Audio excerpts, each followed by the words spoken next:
AM 560, The Answer.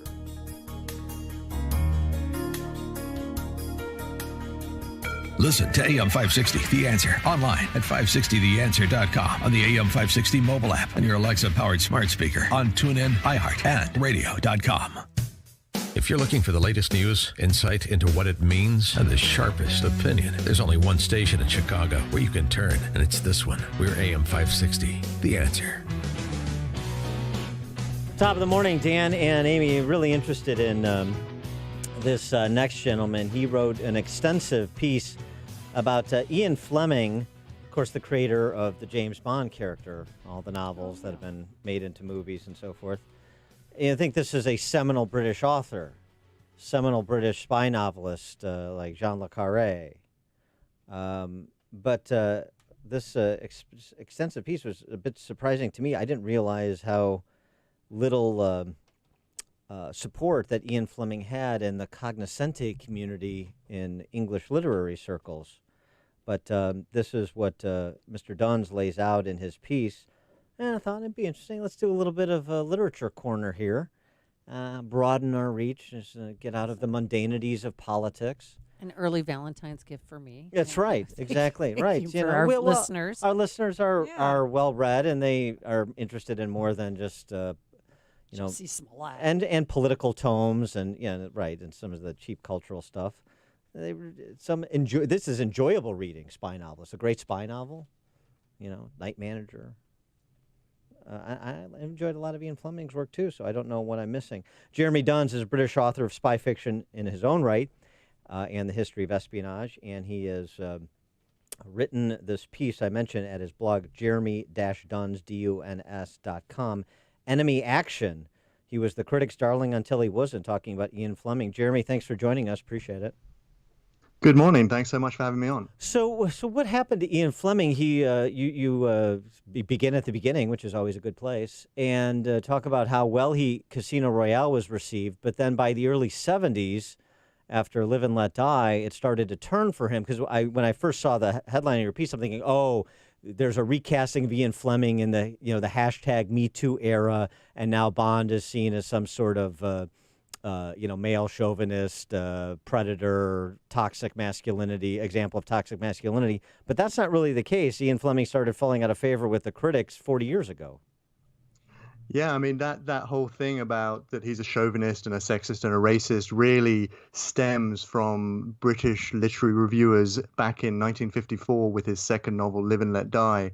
And where he went wrong really was he became too successful. It was really that they weren't expecting someone. It was okay that he wrote a thriller. That was fine. That was fun. But when lots and lots of people started reading it, then it couldn't be literature anymore. So they went out of their way really to bring him down. And the basis for the critics of his age bringing him down. Well, the basis was supposedly kind of the things that you've mentioned, that he was a chauvinist, that it was morally dubious, that James Bond was a kind of cad. There was the most famous piece came out in 1958, was titled Sex, Snobbery and Sadism. And those are the three things that have really been leveled at him since. But what I've tried to show in my essay is that these were really excuses, because none of these critics had, in fact, I mean, I proved that the biggest critic of him had not read Ian Fleming's work. So they were really looking for reasons to bring him down, but the reasons themselves were not valid.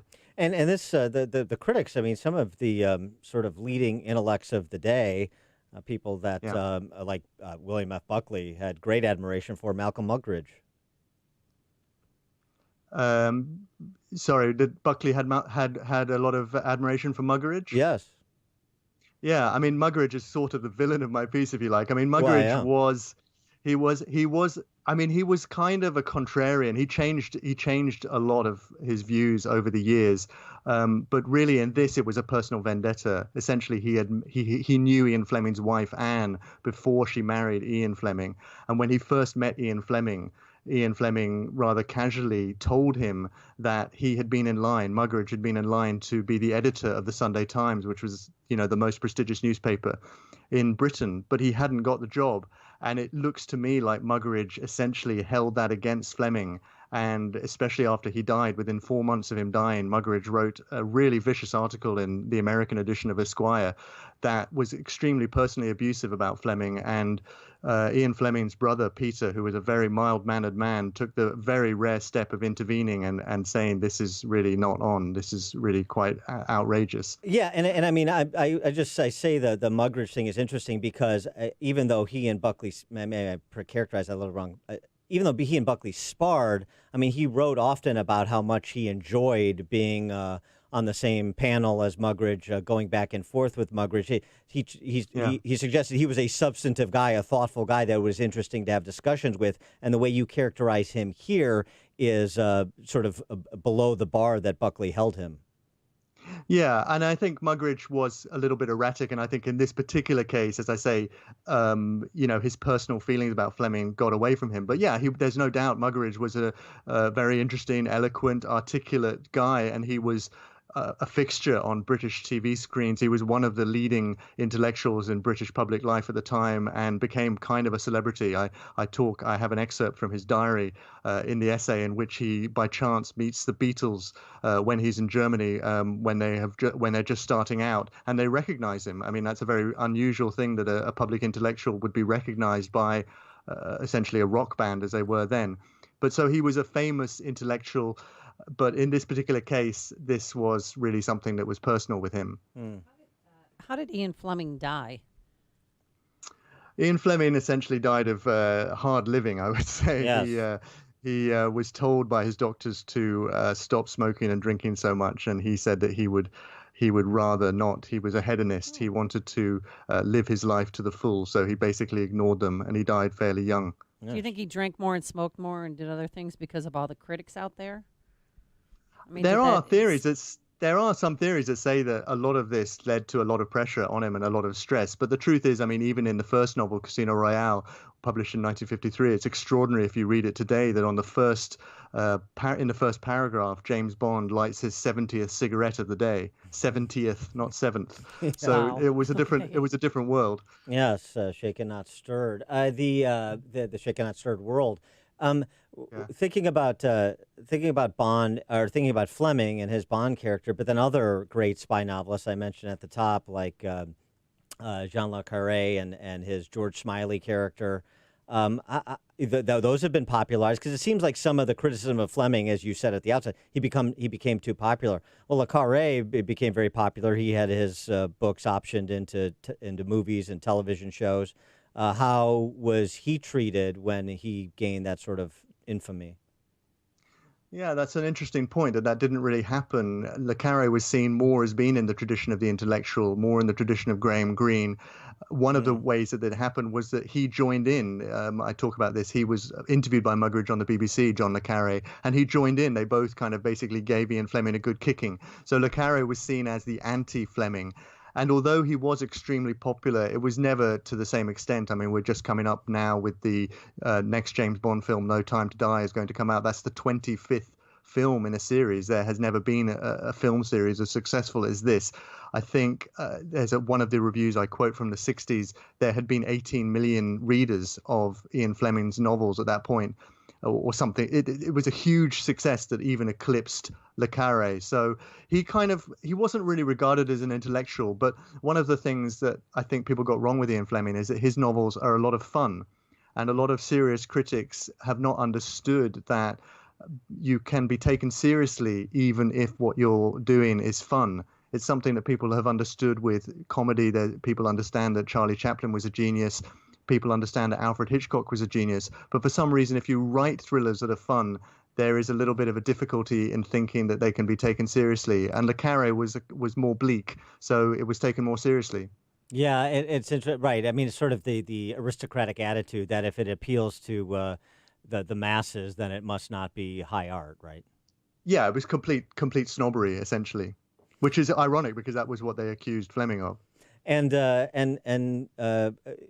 has the popularity. I mean, as you mentioned too, that particularly as it makes the 25th iteration of a Bond movie on the silver screen, has that popularity the world over this extended period of time changed at all? Has it moved anybody in the cognoscenti circle on Fleming and his import to British art and history.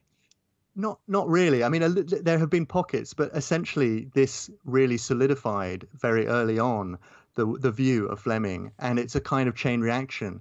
So I kind of show how one critic basically aped the critic before without bothering to read Fleming's work. They just kind of took on the same notes. Well, that guy said it, so it must be true. And that kind of, chain reaction has led up to today. There have been a few critics, Kingsley Amis notably. Fleming had a lot of admirers. Christopher Isherwood was an admirer. Philip Larkin was an admirer. Lots of people, lots of intellectuals actually were admirers. But essentially, no, because James Bond has become more and more successful. And unfortunately, in Britain particularly, we have, this tall poppy syndrome that, the more successful you are, the less seriously you can be taken. We want to cut people down to size, unfortunately. How much of a chilling effect does that have, since you're a practitioner yourself? How much of a chilling effect does that have on young writers coming up to want to endear themselves to the critics versus perhaps pursue commercial success? Wow, that's a very tricky question to answer. I don't know if I've had anything of that myself, but I think in the back of one's mind, I mean, I remember very early on when I was writing my first spy novel, and I was in a writers group, and one of the other writers in the group had scribbled a note on the first chapter saying, "This is very well written. Why are you writing in genre?" And I think there is a snobbery, a basic intellectual snobbery about writing thrillers that has not, people have not got over. As I say, it doesn't really apply to film. People can understand that Alfred Hitchcock was a genius and write PhD dissertations about that. But when it comes to literature, Le Carre, Graham Greene, and a couple of others accepted, people don't really see this as something to be taken seriously. So that probably does have an effect on writers choosing, whether or not they want to write in genre. One of my favorite books, Graham Greene's Quiet American. Graham Greene was brilliant. Jeremy Dunn, British author of spy fiction and the history of espionage. Check out his piece, which I'll tweet out, on Ian Fleming. It's instructive beyond Ian Fleming, actually. Jeremy-Duns.com is also where you can find it. Jeremy, thanks so much for joining us. Appreciate it. Thank you for having me on. Thanks. And he joined us on our turnkey.pro answer line.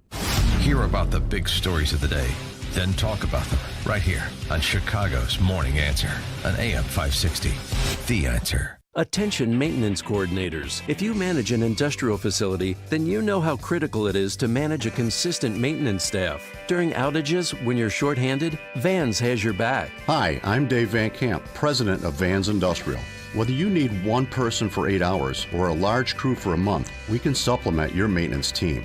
Our personnel are trained mechanics familiar with all material handling processes. Our expertise extends to fabricating, sheet metal, millwright, and ironwork jobs. Our men can work alongside your repairmen, or we can provide an entire crew complete with equipment, depending on your requirements. Vans uses only the best and safest union-trained mechanics, insured at the highest level, to perform the job right. Call 833-VANS-IND to schedule your maintenance team. That's 833-VANS-IND. Or visit vansindustrial.com. That's VANSindustrial.com. Vans Industrial, working safe since 1964. That's one of my favorite parts of the day, and I'm doing it right now, having my balance of nature. I take warm water and open up the 6 capsules and drink that. It soothes my throat, the fruits do, and I'm telling you, my immune system is getting better. I was sick for a long time now, and I haven't since I started taking balance of nature over again. And also, I went to the dermatologist yesterday, and she said, my skin looks great, my hair's thick. What am I doing? She asked what supplement I was taking, and I said, I'm not. I'm taking balance of nature. So now I've hooked her up with balance of nature. And you can take balance of nature too. And now it's important to do it because everyone seems to have a cold or the flu, and don't even get me started on the coronavirus. You want to make sure that you are healthy, and 2020 is a year to do it. And right now, Balance of Nature is offering free shipping